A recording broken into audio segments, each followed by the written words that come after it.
Start பண்ணு. கண்மணி அன்போடு காதலன் நான் எழுதும் கடிதமே.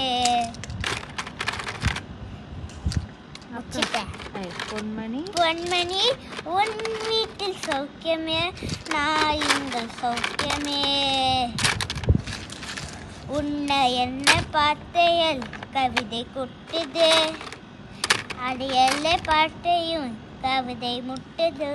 ஹோ ஹோ கண்மணி அன்போட காதலன் நான் அது தாலலா லா லா லா லா லா லா லா லா லா. பொன்மணி உன் வீட்டு சௌக்கியமே, நான் இங்கு தாலலா லா லா லா லா லா லா லா. இது சொல்லு மனிதர். அதுதான் ஷாரு அம்மாவுக்காக. ப்ளீஸ் ஷாரு. மனிதர் உனது கொல்ல இந்த மனிதர் காதல் அல்ல, காதல் அல்ல. அடை தாண்டி புலிமனா